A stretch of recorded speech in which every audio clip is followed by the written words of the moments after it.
Good morning, everybody. Thank you, everybody, for coming. It is just at the 8 o'clock hour. I'm going to give everybody just a couple minutes in case we have some late stragglers. But thank you, everybody, for coming. This is the ARIA Congressional Hill Visit training we have with NAR. And this morning, morning, Tanya. And this morning we are lucky enough to have join us Joe Harris from the National Association of Realtors to tell you a little bit about Joe in case you are new to NAR. Joe Harris is the Vice President of Government Advocacy at the National Association of Realtors. He was promoted to the Vice President after serving as the Director of the Federal Legislative and Political Affairs, where his experience and years of relationships developed in Congress helped NAR navigate through the COVID-19 pandemic successfully. Harris also has spent 8 years on Capitol Hill, serving as a counsel and legislative counsel, handling diverse legislative portfolios for both Senator Joe Lieberman and Congressman John Spratt. We are very, very pleased and honored to have you here. Oh, and he earned his law degree from the University of South Carolina. Joe Harris, take it away. Thank you, Vincent. I appreciate it. Good morning, everyone. Thank you for hopping on an early morning call, I know, for you all on the West Coast. But it's great to be with you, and hopefully I'm going to share my screen here. And so hopefully what I have to present today is going to be helpful for all of you as you navigate your upcoming Hill visits. All right, so let me start at the beginning here. So as Vincent said, my name is Joe Harris. I'm VP of Government Advocacy, and essentially what that means is I lead our advocacy, our lobbying efforts on Capitol Hill. And my team is comprised of the lobbyists here at NAR. We have 6 lobbyists. We have political representatives, and they essentially are our eyes and ears, our direct liaison with the state and local associations, and they're assigned by regions, whereas the lobby team's assigned by party and by chamber. So we have 2 lobbyists for the House Democrats, 2 lobbyists for the House Republicans, 1 lobbyist for the Senate Republicans, and 1 lobbyist for the Senate Democrats. Also on my team are several folks who work with the RPAC disbursements, which essentially means getting campaign committee checks out to the campaigns and to candidates who are hoping to be members of Congress or senators. And we also have the Federal Political Coordinator Program, which is the FPC program. So essentially every member of Congress has a realtor contact, a local realtor contact that's assigned to them. It's either from the district, or in the case of senators, they're from the state. So where folks in DC are able to provide more of a national perspective on the real estate market, the FPCs provide that localized provincial view that is more the scuttlebutt, as we like to call it, of what's going on back in their district. So today, I hope to talk to you about the importance of lobbying, the methods of lobbying in Congress, keys to a successful Hill meeting, and then I hope to take your questions after, and we'll have plenty of time for that.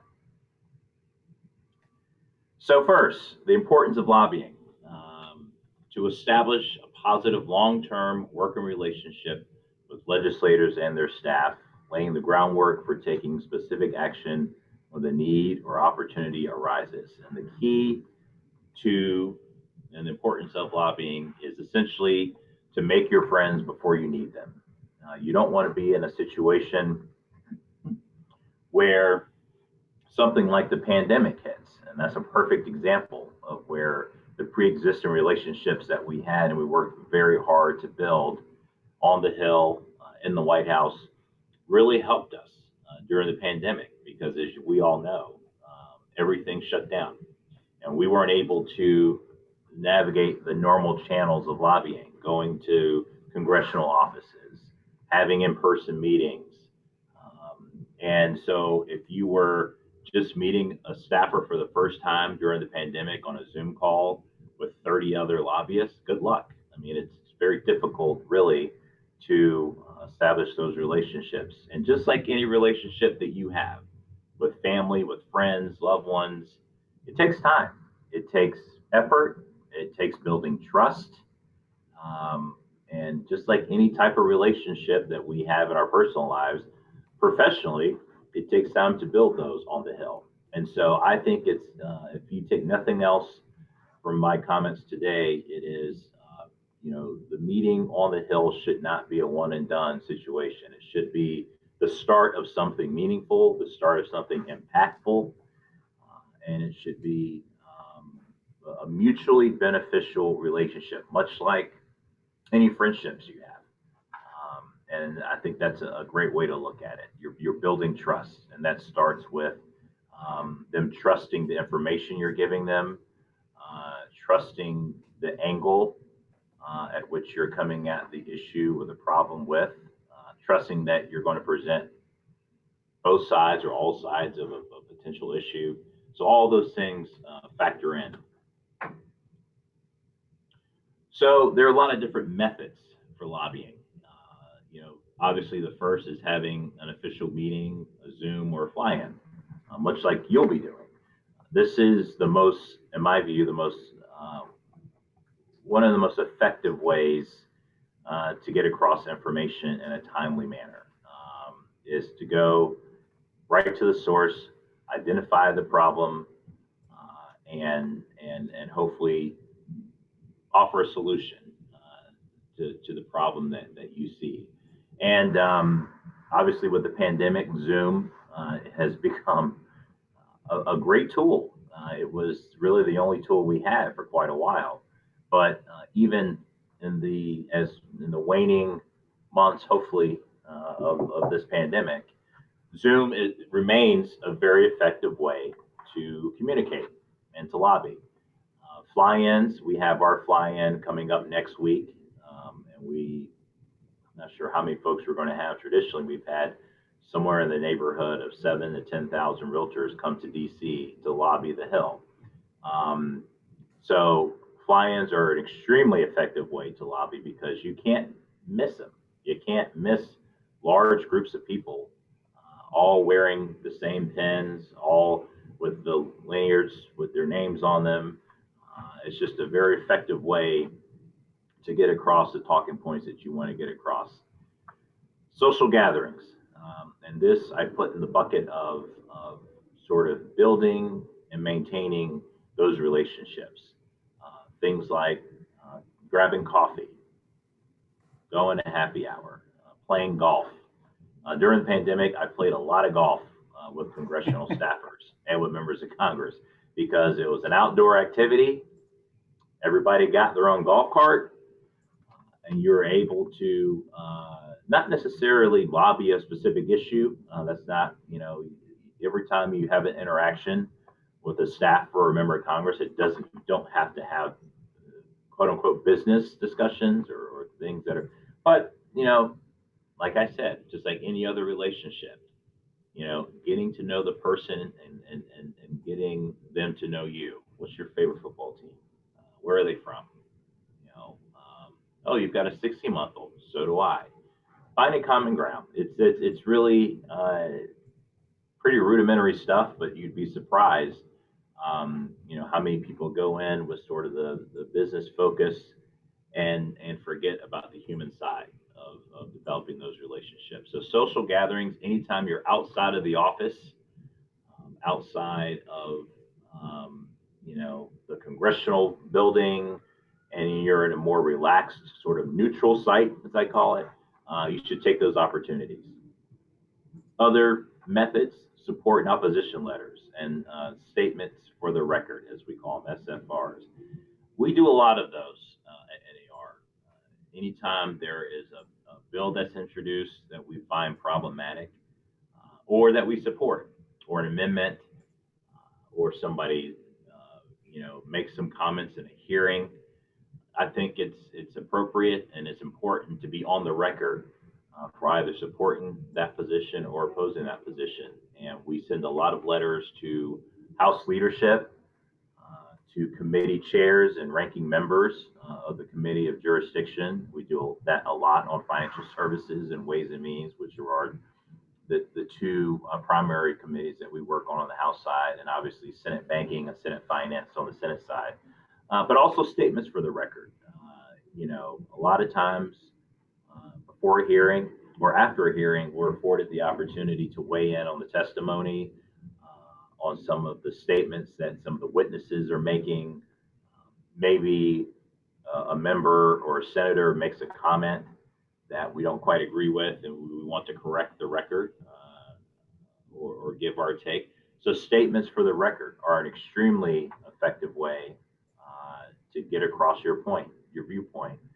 Give them something else to think about. Back it up with facts and statistics and data, which we're able to do because we have a very robust research, statistics, economics team here at NAR.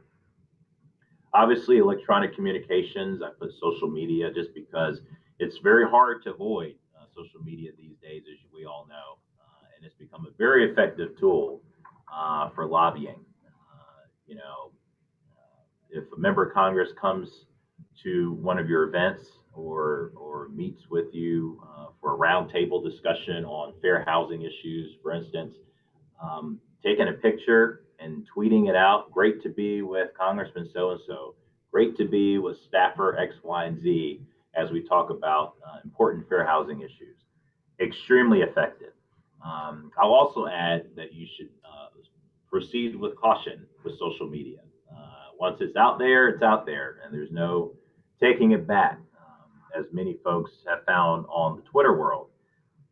I myself personally don't tweet anything. I do have a Twitter account, but it's mainly to see what other folks are talking about.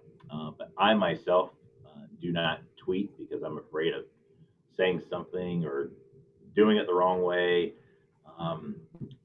Technology is not my strong suit, believe it or not, but it is a very effective way to communicate, and we have a dedicated team here at NAR that's always looking for opportunities to tweet at members, White House staff, if appropriate, and obviously you have to be careful with that. But if there are ways to get the information that you want out there and to get people to read it, Facebook, Twitter, LinkedIn, when you're posting articles that you may find interesting or that are pertinent to the information that you're trying to get out. We do a lot of posting on LinkedIn with regard to newsletters, white papers, very effective way to get the word out there. And of course, be remiss if I didn't throw in political activity, fundraisers, ads, IEs, independent expenditures. There are a number of different political tools that you can use to make sure that you're supporting champions who have been in your corner, who have carried the water on important issues within the AAPI community. But it's also a way to let them know that you're paying attention and that you appreciate the work that they're doing. And that's the best way that I tell people about our political activity is to make sure that our champions return to Congress and that they know that we appreciate them. And this is another conversation for another time. We can talk about it for hours. But the fact is, money is needed in elections. I mean, I remember when I started on the Hill in 2002, raising $500,000 for election was not it was not out of the question for an election in South Carolina. Today, that's absurd. People are raising tens of millions of dollars to run in the most rural of districts where the media market isn't even that expensive. So the political reality is money is needed to give these folks a competitive advantage, particularly when you're talking about all of the super PAC money, all the outside dollars that are going in to support causes, issues, candidates, campaigns. So it's so important because every little bit helps and it all adds up. And our members understand that, and they are very politically active within the PAC and also giving individually of their own dollars. And ads is another way that we get that point across through issue ads, which we air a lot if we want to send a message to a particular candidate or in a particular district. We air what are called issue ads, and they are not politically affiliated. They don't say vote for X or vote for Y, support candidate B. They simply say, affordable housing is an extremely important part of any economy or any district because it impacts GDP, it impacts economics. It's a moral issue. You know, Thank you, Congressman so and so, for being a champion on these issues, and that's an issue ad. Doesn't say this person should be reelected or that. It's simply thanking them for raising the profile of a particular issue. And we tend to keep those issue ads very positive, on message. And the most important part about those issue ads, in addition to thanking members or getting issue out there, is to educate the public about the issue, why it's important, and why they should care about it, which is another point that I'll get to later. So for you all, keys to a successful Hill meeting. And as a former staffer for 8 years, I saw and sat in thousands of meetings with some great lobbyists and some terrible lobbyists and everybody in between. And being now a lobbyist myself, I was able to draw on a lot of the things that I learned and observed in those years on the Hill to sort of incorporate into the way that I go about my business. And the first piece of advice that I would give you, because a lot of people go into these meetings thinking, well, we don't want to, bore the staffer or the member by repeating ourselves, with talking points that are sent ahead of time. So we'd rather wait till we get there and let them listen to what we have to say. And I understand that, but I think it's very important, and the conversation will be a lot more productive if you email your topics ahead of time. That gives the staff an opportunity to prepare for the meeting, makes them more comfortable, allows them to do some research to see if in fact they've sponsored a bill or written a letter or hosted a town hall on the issues that you're talking about. So I think it's just great, and I always appreciate it as a staffer when groups sent the talking points and what they wanted to talk about ahead of time. They don't necessarily have to be your exact talking points, but a general idea of the issues that you're going to discuss. And a lot of offices will ask for that information ahead of time anyway. But it's always good when you're requesting the meeting to say in that request what you hope to talk to members of Congress and staff about.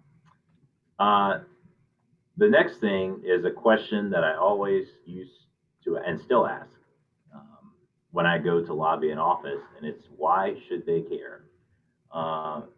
You have to remember these staff and these members and senators are inundated with information, with topics. They have committee hearings going on. They have other constituents coming in to talk about everything from healthcare to defense to you name it, education. You have to be very precise and get to the point. Why should they care? The answer to that question usually lies somewhere in constituents. If constituents care about an issue, then they usually intend to care about an issue. But you have to frame it in a way that answers that question. Why is this important for me to spend my time thinking about when I have 20 other things on my plate?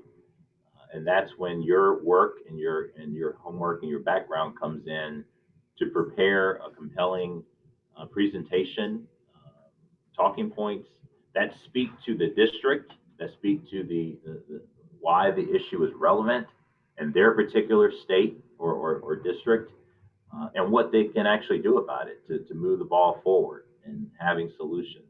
So keep that in mind as you're speaking and communicating and maintaining relationships with these folks. Why should they care? You care a lot because these are issues that you work on and that are important to your organization. But just keep in mind, there are a lot of competing interests, a lot of that are competing for their time, their attention. So that's a question that I always used to keep in the back of my mind when I was going into these meetings. And that kind of goes into the third: do your homework and come prepared.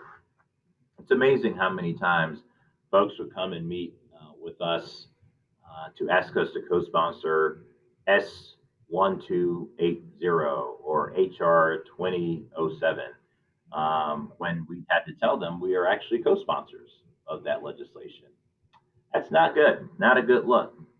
It shows that you did not do your homework, and that's really the basic thing. If you are coming to talk about a particular issue, whether it's affordable housing or fair housing or what have you, do a quick Google search. See if they've written on the topic, if they've introduced legislation on it, um, if they've done an interview on CNN or Fox or MSNBC on a particular issue. A lot of that stuff will come up in just a simple Google search. And wouldn't it be great if you could go in and say on one of the issues, thank you for your leadership on issue X. We saw your interview on Morning Joe and we thought it was great. Wow, that shows them that you're prepared, that you actually care about what they're doing, that they're not just one of a bunch of members that you're going through the motions to go visit, that you appreciated your article in the Wall Street Journal, thought it was very instructive on issue Y. That's what I mean about doing your homework, coming prepared. And all it takes is just a few extra minutes that can make a big difference in that meeting and can turn what is just sort of, hey, we're doing this thing, we're going through the motions to, oh, these folks are engaged and are actually paying attention to what we're doing. Very important, I think, to come prepared. Be flexible. Particularly, that goes without saying these days in the midst of the pandemic, but even before the pandemic, a lot of our members, and this is something that I always respectfully corrected at the end of the meeting with certain members, but maybe you have an appointment, the office is packed. Boats have gotten in the way, there's a bunch of groups standing around, you're running 5, 10, 15 minutes late. A staffer says, hey, can we meet in the hall? The congressman's office is taken. I guess be flexible. Just understand that when you're dealing with Capitol Hill, meetings they're going to run over. There's going to be competing groups. You're going to be asked to meet in the hallway or meet in the Longworth cafeteria or wherever it is. Just be thankful, be pleasant.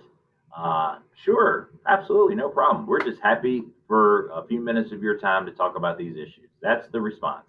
You'd be surprised, and whether people know it or not, just the disappointment on their faces when they see that they aren't meeting in the office or having to stand for the meeting and not sit. So just be flexible and understand that things happen on the Hill, and it's just it's and that quite frankly, that's what's so exciting about it. That's why I love working there. You just never knew what was going to happen from one day to the next. But sometimes you get, you know, a flaming bag of poop laid on your desk as a staffer. You got to attend to it. And so you just got to be flexible because the needs of the member or the senator always comes before anything else on Capitol Hill. Keep meeting and materials brief. I cannot emphasize that enough. The standard time for a meeting, fly-in meeting, or meeting of the sort that you're doing is half an hour or less. 20 minutes is perfectly okay, depending on how many folks are going to be in the meeting, how many topics you got to discuss. I try to keep meetings to about 20, 25 minutes. 30 is sort of the cutoff when you'll start getting staffers coming in and knocking on the door saying, giving you the warning that time is almost up. But it's important to keep the meeting moving along. But also, this is where your intuition comes in a little bit. If the member is enjoying their time, if a staffer comes in, it's been half an hour, and the congressman waves them off, it's a good sign. That's a good sign. You want to kind of go with the flow of the meeting, but at the same time, always respect the time of the members and the staff. Always. And just say, even if the meeting's going well, you offer that out and you say, Congressman, this has been great. Being respectful of your time. I know we've gone over, and just, if the guy or the gal wants to keep going, they're going to keep going. But you've done your part in making sure they know that you value their time and that there are other meetings that they have. And probably you'll have to get to another meeting that you don't want to be late for on the back end of that. Because when sometimes it takes a little while to get between buildings for these meetings. So you always, I think that's probably the number one thing in our meetings when we do these fly-ins is, folks just get carried away and then they're 10 minutes, 15 minutes late to their next meeting. And that's not a good look. So just, keep it brief. Materials, they don't need 4 or 5 pages of stuff. Leave them with the page. One pagers is the general rule of thumb. And if they want additional information, if they want, an article that's referenced in the talking points or statistical research or anything like that that goes into more detail, offer to send that to them. And that's a great excuse to follow up. Great excuse to follow up after the meeting. And they will appreciate that, because if you give them something that they can sort of review quickly, even though you might send it ahead of time, chances are they're not going to look at it until 5 minutes before the meeting or during the meeting, if at all. You want something that they can look at quickly and will help them sort of stay in the flow of the meeting and get a good gist of what you're there to discuss. And believe me, if they want additional information about something, they'll ask for it. All right. Now the don'ts. Do not express disappointment if the member of Congress or the senator is not able to meet. A lot of times your plan is to meet with the chairman of Ways and Means. Something comes up. The speaker asks to meet with him or her, or a markup comes up in the scheduled last minute, and they say, okay, you're going to meet with staff. Don't show disappointment at that. You say, that's great. We're happy. We're just happy to meet with you guys and tell you what we're working on and some of the issues that we think are important for you to know about. And I can't express that enough, because I've seen it happen where people are so excited about meeting, and then there's like, oh man, how do you think that makes the staffer feel? And really, it's the staff that are doing all the work. So when you come in, you talk to a member, and a staffer is there taking notes, the member is able to, give you some general ideas of what they've done, what they're working on. It's the staffer that's actually going to do the work. They're the ones that are going to make the phone calls, get the, ask to get people added on to bills. They're the ones that got to write the legislation. So treat the staff as though they're as important as a member, because they really are. And don't look down on them or thumb your nose up at them, or look disappointed if you don't get to meet with exactly who you thought you were going to meet with. Don't bring up financial support or other PAC related topics. Obviously, don't bring PAC checks. That was allowed at one time. It is no longer allowed to bring PAC checks, political contributions onto federal property, into the offices. Don't even bring it up. Don't say, "Hey, we were so glad to support you financially, and in the campaign." I just don't even discuss it. Your topics um, should be about the issues at hand, and you save those other RPAC, PAC, or political contribution conversations for other opportunities that were listed in methods of lobbying: social gathering, political campaign events, official sanctioned campaign events. There's a time and place for that, not in the congressional offices. And most importantly, and this is something that I see all the time, do not use a meeting to air personal or political opinions or broach extraneous topics. Um, it's amazing how a conversation will meander when you're there to talk about a certain issue. Particularly at the beginning, when you're making small talk, you might be asking, "Oh, so where in the district are you from? Um, oh, where'd you go to college? I noticed you got a Michigan flag, or you're Michigan." So that's great. That's called, constructive banter. Don't make comments like, "Biden's sure is doing a sucky job," or "Trump was terrible," or, um, you're, I think that I saw that bill that you introduced on a completely unrelated issue, and I just disagree with it. Some people can't help themselves, and they may not agree politically with the leanings of the folks they're meeting with, and they pick a bad time to throw in a dig, or and it sounds so silly and so simple, but it is very important to stick to what you came in there to talk about. Small talk, banter, getting to know the folks, that's fine. That's all well and good. Um, but keep your personal and political opinions to yourself. Your opinions on climate change, while interesting, that's not why you're there. You're not there to talk about that. So I would just caution that as a don't. Post meeting. So as I mentioned at the outset, the meeting, if that's your first time meeting with that particular office, with that member, with that staffer, um, that is the first in the series of many interactions, whether they're emails, calls, opportunities for coffee.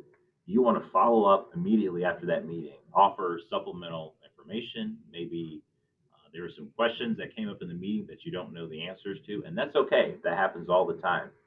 Don't answer the question if you don't know the answer. Don't shoot from the hip. Just say, "We'll follow up with more information," or "so and so will get back to you on that." And it's a great opportunity to follow up, to thank them for the time, offer additional information. Maybe there's an event, a little reception that you're hosting that you'd like to invite them to. That's a great opportunity. But building and maintaining those relationships is key. You should see this as the first step into what is going to be an ongoing relationship, and going on to the information and resource sharing. It's an opportunity for it to be mutually beneficial. The staffer will let you know when things are coming down the pipe that speak to what you came in there to talk about. There's a hearing coming up. Um, they'll tell you about the hearing. It's your opportunity to reciprocate with additional resources, information. Um, maybe they're thinking about doing a town hall. You can offer to give them some information for that. Initiate in district and state events.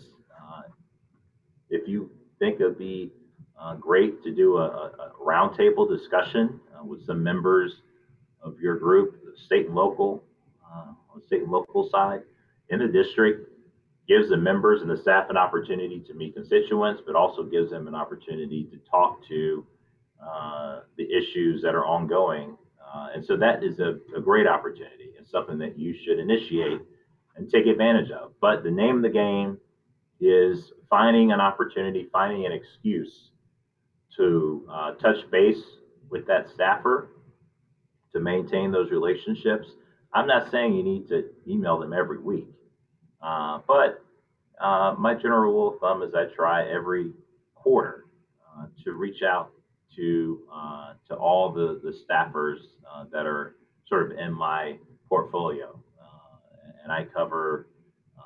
I should have said this at the outset, but I cover leadership, House leadership, and a couple ways and means, chairman of the ways and means, chairman of financial services, and the subcommittee chairs of those committees. So I try to touch base with staff, either sending them a white paper that we recently published, or saying, hey, you have time to grab coffee, or these communications can be, um, you know, any number of different invitations. It could be coffee, it could just be saying hello, it can actually be sending an invitation to an event we're having. But the most important thing is that they're hearing from you so that when something comes up, they say, Vincent, I just heard from him, and this is something that he might find interesting. So let me follow up with him. So that's all I have for my presentation, and I hope that some of that was useful for you. And I'm happy to answer any questions at this time. So I'll stop sharing my screen there. Look in the chat. First off, thank you, Joe, so much for taking your time and sharing all your wonderful insights. We have a couple of questions from a couple people here. Okay.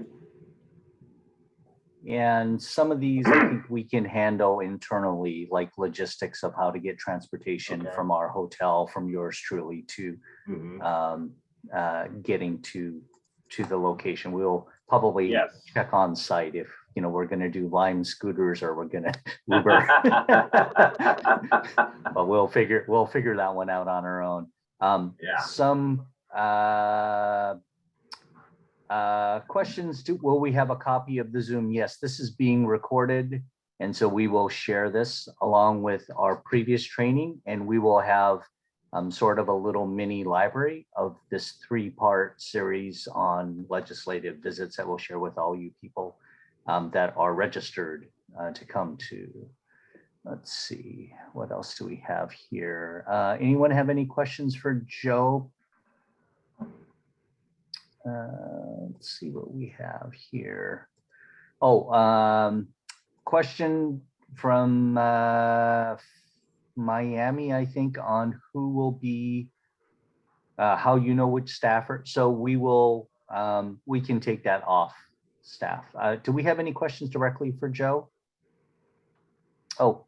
Is it okay to give a congressman and staff a book like Rise, a pop history of Asian America from 90s to now by Jeff Yan, Phil Yu, and Philip Wang? What's your opinion in terms of leaving books? Is that appreciated or is that too much? It really does depend. I think I've seen it done. And most of the time it's appreciated, particularly if it's relevant to what you came in to discuss. and or if you wrote the book. Help. Yeah, you think it'll help. Right. Sort of further your discussion, or but yeah, those things are, and they're usually very nominal. There's obviously a gift limit, and books are usually under that gift limit. So I think it's I wouldn't necessarily recommend going out of your way to try to find a book to leave behind, but if there is something relevant, sure, I don't see any reason why you can't do that. That would be more to share a perspective, for example, on something that they thought would be relevant. So that, hope that answers it. If you wrote the book and you're autographing it, might have a different meaning. Yeah, I mean, I've seen that done too. But that, it just usually people bring books in to have the members of Congress sign. That's the other way around, right? Yeah, sure. That's a little more common. If they've written the book, and they'll ask them to sign the book. But that's actually a very good idea. Yeah. Okay, fantastic. Good. Do we have any other questions from any of our attendees? No more questions? Any more questions? We want to be respectful of Joe's time, but we want to give you guys all a chance while we have him here in the room. Can you share the proper way of addressing, I saw that go across, addressing a member of Congress? Excuse me. Congressman, Congresswoman, representative, ma'am, sir, unless you know them, which is, even when I know a member and outside the office, I call them Catherine or Hakeem or whatever. Usually inside the office, inside the halls of Congress, I always respect the office and address them as Congressman, Congresswoman, sir. And that just shows respect. So that's kind of what you. In terms of the staffer, you can call them by their first name. Mostly, I mean, these folks are very young, and I think that's what surprises a lot of people when they walk into a congressional office and they look at the person coming to meet with them, and they're like, "Oh, this person's 25 years old." Yes, they are young. I was once one of those young 22-year-old staffers that came to meet with folks, but what they lack in terms of life experiences, in terms of being in their 40s and 50s, they make up, because the issue that you're coming to talk to them about, they are usually the expert. They've written about it. They've researched it. More importantly, they know the position of the member on those issues. So in that case, you'll be tempted. But I think, ma'am, sir. But for staffers, I don't think they'd be offended if you call them by their first name. And they'll introduce themselves. They'll say, "Hi, I'm Catherine," or "Hi, I'm, Vincent. What's your name?" And so they'll let you know. And sometimes a member of Congress will say, "Please call me Billy." And if they offer that, you should follow suit with what they've requested. A couple other questions. Are there any COVID protocols that you're aware of right now on the Hill? Yes. So right now it's a case-by-case basis by office. Every office can decide what their COVID protocols are. I know that there are still a few offices that are not doing in-person meetings. But I do believe, and we can do more research on this, but what we've told our members for the upcoming meetings is that the groups are limited to 5, no more than 5 individuals in the offices. But again, that rule, I think it's a campus-wide rule. But there are some Republican offices who are saying that you can have as many people as you want, and what we found is that a lot of the Republican offices have opened up a lot earlier than a lot of the Democratic offices. And it's we all know that the COVID thing has been politicized in the media and even within some of these members of Congress that don't, they refuse to wear the mask, and some of them everywhere they go, they wear the mask. So that's kind of trickled into the way that these offices are handling COVID. But what you should know is that DC is open again for a long time. There was a mask requirement, and you had to show a COVID card, and that was the same to get into the Capitol. That's no longer the case. But I do believe they've limited the number of folks to 5. And they also required you to contact the office ahead of time. And the offices will all tell you all this. So this is not something that you need to know right now. This is just for your information. The offices, they have it down to a science. A lot of times you'll have to be escorted by a staffer to the office. That's the bad news. The good news is once you're in there, you can kind of roam around, so you don't have to leave after that meeting only to have to go back to security to go back for another meeting later. I don't think they're really enforcing, hey, or have you finished with your meeting? You should really leave the building. I don't think they're doing that. But that's changing. So you should check with the office that you're meeting with, and they'll have more specific instructions. Key then is to be flexible and, of course, respectful of whatever, however they feel. So everybody exactly is looking at this differently, right? Yep. Okay. Next question I had was somebody asked, I asked for an appointment and haven't heard back. Should I just email them again? Yes. Very good question. So just be persistent because a lot of times these emails just slip through the cracks. And, the squeaky wheel gets the grease. Be respectful, be persistent. And if you're not getting a lot of any feedback or any responses from the person you've emailed, there's a lot of staff turnover. There's any number of different reasons. Staff could be on vacation, but usually there's an out of office. Just contact somebody else in the office, and hopefully, so if you've been working with the scheduler, try a staffer that handles that issue. If you've been working with the staffer who handles that issue, try the scheduler. I think it's okay if you haven't heard back and time is of the essence to try somebody else in the office. But emailing them once is probably not going to get it done. I don't know how many times you've communicated, but be prepared to follow up a couple times in some of these cases, particularly as we start opening back up, because a lot of these offices are just dipping their toe back in and getting used to having folks coming into the office. But every office is different. I always try to respond to every email I got in a timely manner, and that doesn't always happen. So just be patient, but be persistent.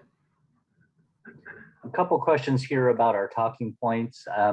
Everybody, we have 3 points for the purposes of trying to be efficient and succinct. If you bomb your congressman with 50 points, chances are you'll get none done. So the effective way to meet with our congressman is to have 3 talking points. We will have those. We will be doing a webinar follow-up similar to this one to talk about those 3 points. We will have printed materials with the 3 points that we will leave behind, and we will make sure that you're well prepared.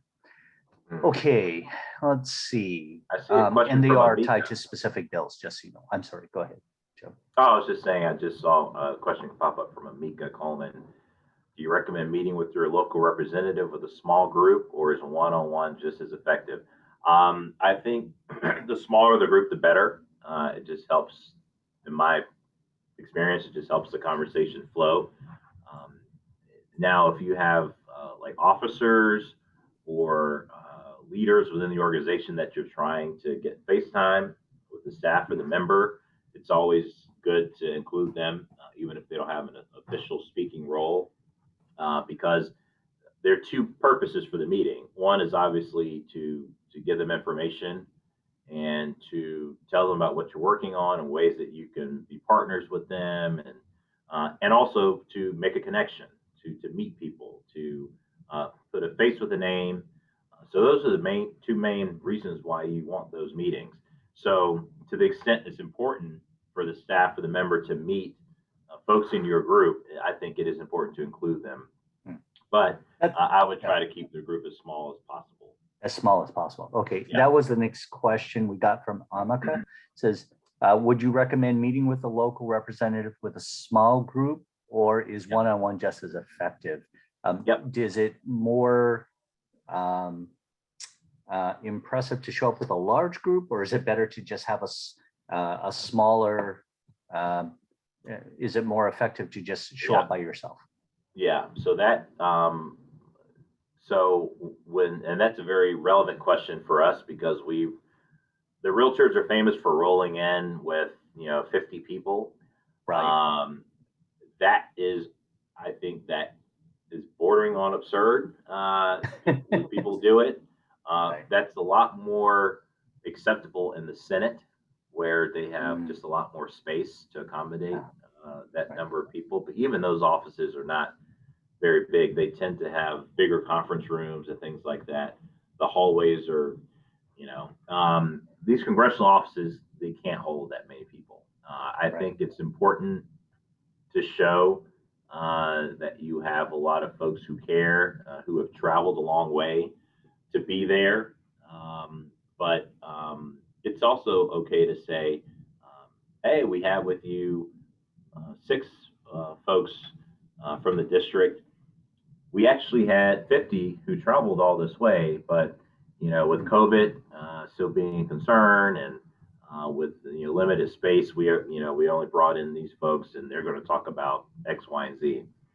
So it's okay to tell them that you actually have more people who made the trip. But I think, particularly coming off of COVID, and this will probably be dictated to you one way or the other anyway, with the limit of 5 people per group. But we were just famous for bringing these huge groups, because everyone who came, and they weren't necessarily from the district. Now, on the Senate side, it's different, because when you get 50 people from Georgia, they're all constituents of the senators.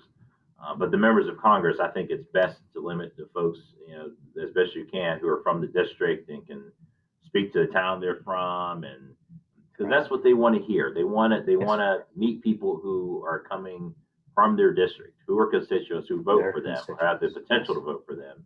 So I think that's really important. Yes, makes sense. Are you finding, one of the questions is, are you finding this is different between congressmen and senators right now?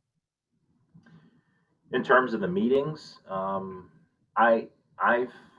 finding it's about the same. Again, I think it breaks down more along party lines than it does which side of the Capitol you're going to. I think the Senate has started to open up a little more quickly than the House, just generally speaking.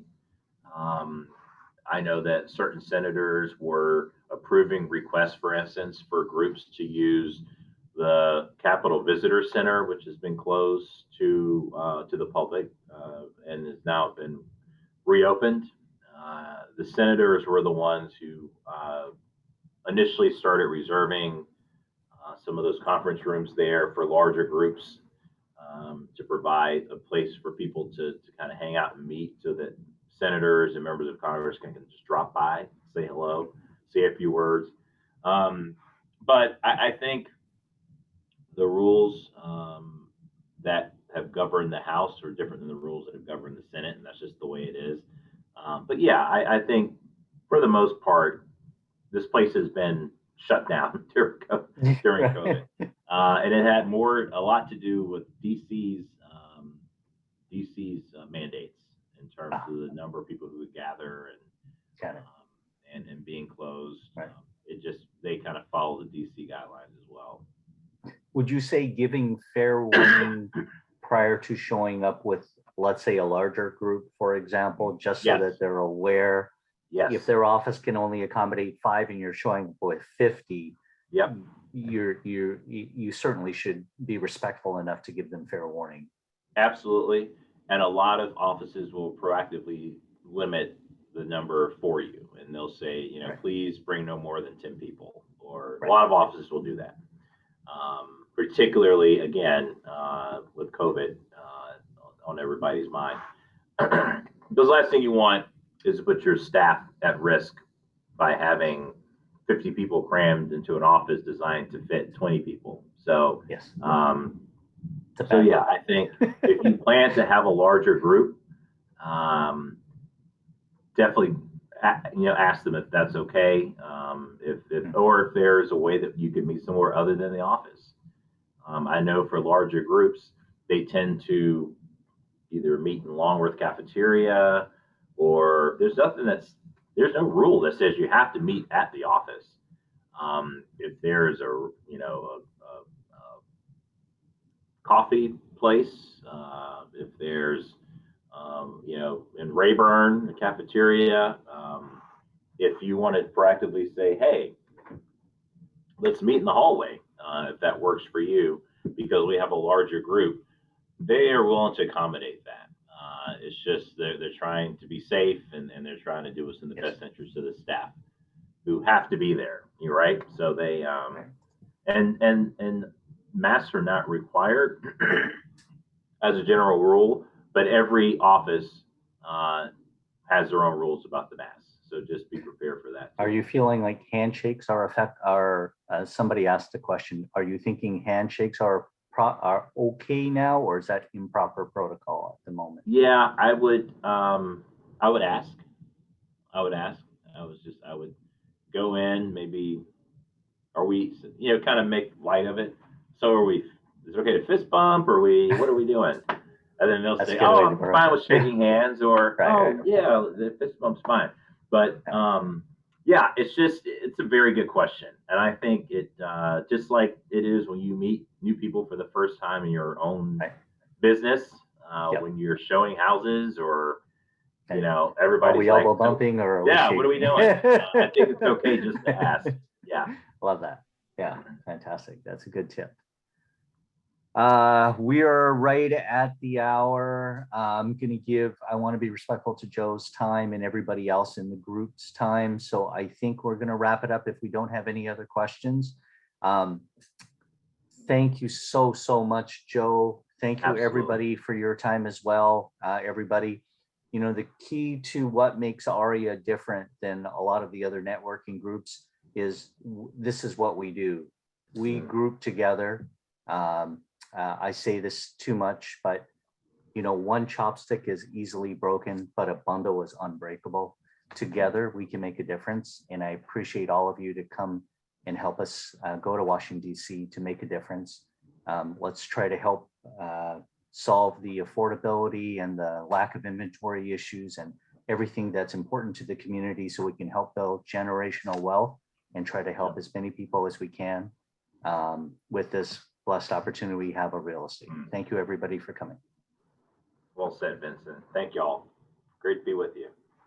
Thank you, Joe.